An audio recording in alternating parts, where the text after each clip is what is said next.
Assalamualaikum warahmatullahi wabarakatuh. Saya Yudi Pramuko, tukang donat dari Parung Suwer tertua di semesta. Saya mau bicara tentang kelakuan pejabat-pejabat publik di negeri ini kok sering konflik ya sama civil society ya.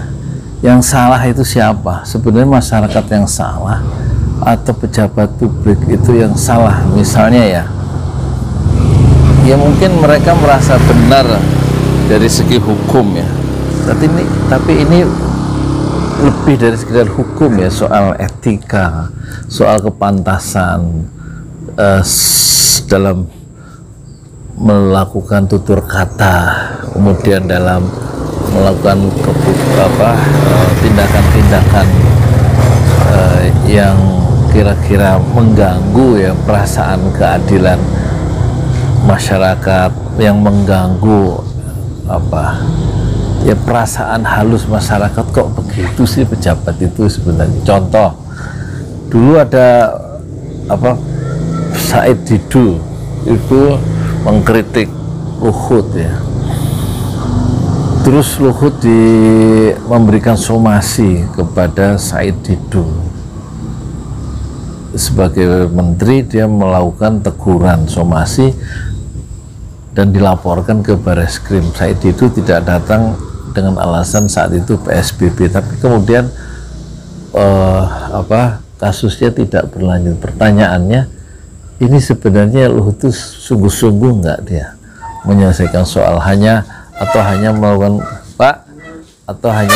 semacam shock terapi ya, bahwa dia itu bisa berbuat sesuatu terhadap pengkritiknya tanpa harus menuntaskan akar persoalannya ya. Tapi dia aneh juga, Luhut itu nggak berani juga melakukan somasi, meskipun somasi itu diharapkan oleh Faisal Basri misalnya. Faisal Basri itu kan sejak lama bulan April, kira-kira bulan tahun 2021, bilang Luhut itu lebih berbahaya dari COVID-19. Jadi seorang peneliti atau seorang intelektual merdeka, meskipun secara politik dia terafiliasi kepada Jokowi, dia membela Jokowi, tapi dia melontarkan kritik yang tajam kepada pribadi Luhut yang yang katanya lebih berbahaya dari COVID-19. Tapi Luhut tidak mau ya melayani Faisal Basri. Mungkin dia khawatir juga tidak berikan somasi, apalagi kemudian terakhir kita lihat Faisal Basri itu dalam diskusi yang dipandu oleh Hersepono Arif itu justru begitu menyerang habis ya soal kebijakan pemerintah yang membuat semacam food estate ya, dananya triliunan ya, tapi yang dihasilkan itu kan hanya singkong. Ini kan kata Faisal Basri itu kan goblok katanya, keputusan politik seperti itu ya, singkong katanya. Padahal singkong bisa ditanam dengan cara murah di rumah-rumah penduduk ya, nggak usah pakai food estate. Jadi betul-betul keputusan-keputusan politik, pejabat politik kita itu tidak memihak kepentingan rakyat gitu kira-kira. Nah ini salah satunya itu yang dipersoalkan, dan itu tidak ada tindak lanjutnya. Misalnya keputusan itu dikoreksi kalau memang keputusan itu tidak sangat merugikan kepentingan keuangan negara, tapi diteruskan aja. Jadi itu yang membuat sebagian peneliti atau sebagian ahli itu semacam frustrasi ya, dan masyarakat kemudian mendapatkan kanalisasinya di YouTube untuk menyerang ya pemerintah, dan secara person menyerang pejabat-pejabat publiknya sendiri yang dikata-katain, direndah-rendahkan ya. Karena keputusan-keputusan politiknya kadang-kadang nggak masuk akal ya. Secara etika itu justru menjauhkan dari nilai-nilai good governance pemerintahan yang kita dambakan bersama. Contohnya yaitu tadi, contoh yang paling mutakhir, PT Genomik Solidaritas Indonesia ya, yang dibangun oleh PT milik dari Luhut dan juga yayasan atau PT dari Erick Thohir ya. alasannya untuk membantu masyarakat. Ada tes PCR yang berbayar, ada yang tidak berbayar, dan mencoba dijelaskan secara agak ilmiah oleh Mahfud, bukan secara ilmiah, secara apa ya, secara kenyataannya menurut versi pemerintah bahwa tindakan Luhut dan Erick itu sebenarnya benar karena untuk mengatasi horor ya, kepanikan akibat pandemi COVID di awal-awal kemunculannya COVID-19 itu. Dan konflik-konflik itu terus berlanjut ya. Dulu Mahfud ya, yang membubarkan Front Pembela Islam, dan juga dia kalau memang tindakannya salah akan mendapatkan karma dari pemerintah, dari karma itu balasan. Jadi dia merasa membubarkan Front Pembela Islam itu benar gitu. Terus ada lagi yang tindakan politik pemerintah yang aneh-aneh, memburu ya Habib Rizik di kilometer 50 dan membunuh 6 orang dengan cara yang sadis dan cara yang di luar hukum ya, dengan sebuah perintah kan untuk pengawasan rombongan itu. Tetapi kemudian kita melihat aparat di bawahnya mendapatkan semacam ya dijadikan tumbal ya dalam tanda petik, sementara aktor intelektualnya yang memerintahkan pembunuhan itu aman ya, tidak diadili, tidak dipersoalkan siapa dia yang mengeluarkan surat perintah itu. Jadi ini persoalan-persoalan negeri kita, dan kematian 6 orang dari Laskar Front Pembela Islam itu juga tidak mendapat kecaman dari presiden, dari pemerintah. Dari mana, Mi? Siapa? Haji Ahmad Meninggal? Ya. Kapan? sekarang. Oh, innalillahi wa inna ilaihi rajiun. Nah itu yang tengah, Po Anah itu yang bikin nasi uduk ya, pagi sama sore di KVU yang kedua, baru 4 hari. Pagi 3 liter, kemarin hari Ahad itu habis jam 7 ya, lewat seperempat sudah 3 orang sudah tidak kebagian. Dan sekarang hari Senin libur, tukang uduk juga manusia, maksudnya saya jualan nasi uduk.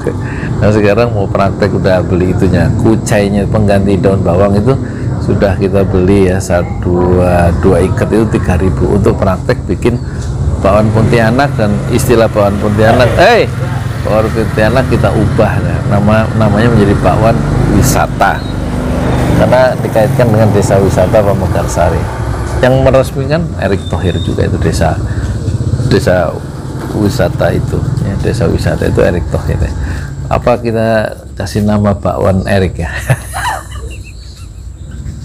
Atau bakwan Thohir, atau kita kasih nama bakwan Luhut. Nah kembali ke yang tadi ya, jadi kita baru sampai taraf begini ya, peradaban politik kita itu ya begitulah ya, banyak nilai-nilai etika yang ditabrak. Dan ya seperti tadi, pembunuhan itu enak aja dibunuh. Itu Pak Mahfud itu juga tidak mengecam ya, sebagai Menko Polhukam itu tidak mengecam tindakan brutal dari aparat Polda Metro Jaya. Apa betul Pak boleh membunuh orang semaunya gitu di jalan itu, ditembak dengan 19 peluru, disarankan ke 6 pemuda dari Front Laskar Front Pembela Islam itu Pak Mahfud diam aja itu ya. Tidak melakukan pembelaan dan tidak membuatkan statement. Kalau tidak membuatkan statement, tidak memberikan satu blame, kecaman, berarti menyetujui tindakan politik dari pemerintah itu. Itulah ya Menko Polhukam juga ya, menjadi persoalan ya, menjadi persoalan. Jadi pejabat-pejabat kita ini ya begitulah ya, selalu muncul ke permukaan itu dengan konflik-konflik interest pribadinya dan tindakan-tindakan yang dilakukan pemerintah yang begitu fatal dan menjadi konsumsi publik. Mereka muncul tidak dalam konteks mensejahterakan rakyat, tapi justru dalam rangka konteksnya itu mementingkan atau berpihak kepada kelompok-kelompoknya sendiri atau kelompok-kelompok kepentingan yang mereka usung ya. Jadi ini persoalan-persoalan kita yang sebenarnya kita malu sebagai warga ya, kita sebagai warga itu malu ya, memiliki menteri dengan kualitas seperti itu yang betul-betul memperkaya diri sendiri dan tidak berpihak ya, tidak bertumpu pada pembelaan terhadap rakyat kecil, tidak bertumpu terhadap apa itu, kayaknya saya tahu itu isinya lontong ya, oh bakwan. Jadi kapan ya kita dapat pemerintahan, dapat pejabat publik yang menjadi teladan gitu ya, seperti dulu Agus Salim gitu, kita yang di zaman Jepang dia jual barang rongsokan dengan kadar terbaik ya, Kasman Singodingojo ya. Kapan kita punya semacam Perdana Menteri yang sangat sederhana tapi gagasan-gagasannya sangat brilian sehingga bisa menyatukan gagasan sebelum dia jadi presiden, menyatukan Indonesia dalam sebuah negara kesatuan Republik Indonesia dengan gagasan multi integral Natsirid misalnya. Kapan kita memiliki pejabat publik seperti banyak ya tokoh-tokoh bangsa di masa lalu yang betul-betul mengorbankan dirinya, mengorbankan segalanya ya, untuk kepentingan merawat Indonesia kita supaya betul-betul Indonesia itu berdaulat ya. Sekarang kelihatan itu pejabat-pejabat kita itu mengagungkan ya TKA Cina, memberikan karpet merah terhadap tenaga kerja asing Cina, sementara tenaga kerja Indonesia sendiri keleleran ya. Ini di sini saya lihat anak-anak muda ini, anak-anak muda lulusan SMA ya, kerjanya tuh kalau enggak grab food ya, atau Shopee food, atau menjadi drive ojek online ya, kemudian supir ya tuh, supir ya, office boy itu yang ngepel WC, nyapu kantor, ngepel kantor, sama nyiapkan minuman di meja-meja, setiap meja di kantor itu loh misalnya begitu, atau memberikan makanan siang untuk seluruh disuruh-suruh untuk beli makan siang, disuruh oleh seluruh karyawan di kantor itu. Ini kan seperti Indonesia itu tidak memberikan harapan ya bagi terjadinya proses nilai tambah ya. Kenapa nggak ada kebijakan misalnya ya membuka peluang seluas-luasnya, bukan beasiswa LPDP ya, yang betul-betul itu sangat elit karena sangat ketat ininya, sangat ketat ininya, tesnya ya. Tapi kalau bisa, entah kapan, entah menteri kapan, entah pemerintahan kapan, mungkin pemerintahan di masa depan ya, supaya anak-anak SMA itu dapat beasiswa ke luar negeri, sekolah kemana saja, ke Jerman, ke Eropa, ke Australia yang lebih dekat ya, 6 jam naik pesawat, dan dibiayai pemerintah, dikasih utangan untuk mereka belajar menjadi S1, S2, S3 ya. Jutaan anak-anak muda Indonesia itu ke timur, ke barat, ke utara, ke selatan untuk menuntut ilmu, dan diutangi oleh pemerintah. Pemerintah memberikan hutang kepada warganya sendiri untuk mengambil pendidikan tinggi S1, S2, S3 gitu ya. Jadi ada added value, ada proses-proses nilai tambah ya, sehingga nanti pulang itu mereka bisa mengabdikan ke Indonesia dengan ilmu yang mereka miliki dari luar negeri, dan mereka bekerja untuk kedaulatan di negerinya sendiri, dan mereka mencicil uang kuliah yang dulu diutangi oleh pemerintah sendiri. Sekarang bukan berarti tidak berbuat apa-apa, pemerintah sudah berbuat apa-apa, tapi tidak terlalu tajam fokusnya untuk meningkatkan sumber daya manusia khususnya bagi warga sendiri atau semacam generasi milenial. Beda dengan proyek-proyek yang dikembangkan oleh B.J. Habibie. Itu B.J. Habibie punya program 2% dari penduduk Indonesia itu haruslah memiliki high tech ya.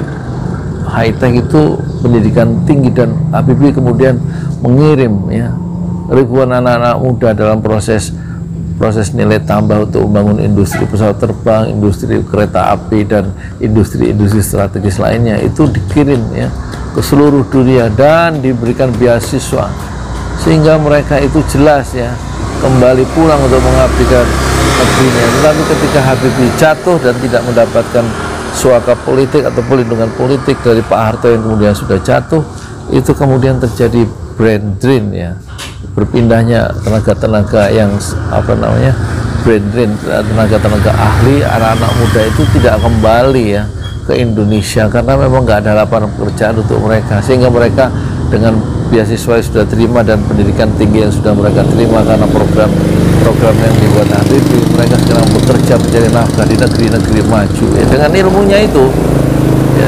Jadi yang kita dapatkan adalah kerugian terjadinya brain drain ya, brain drain, perpindahan sumber daya manusia yang sangat unggul, yang sangat terdidik, yang sangat well informed ya tentang high tech. Itulah yang dulu pernah dirintis, digagas oleh B.J. Habibie, yang sekarang tidak disentuh dalam penguatan etika atau penguatan sumber daya manusia, kecuali dimunculkan Omnibus Law yang membuat generasi baru Indonesia masuk ke pabrik-pabrik dengan tingkat UMR, upah minimum regional, dalam sebuah pabrik-pabrik yang dimiliki oleh asing dan asing. Saya Yudi Prabowo, tukang donat dari Parung, YouTuber tertua di semesta Fasbir Sabran Jamila. Bersabarlah dengan kesabaran yang indah. Assalamualaikum warahmatullahi wabarakatuh.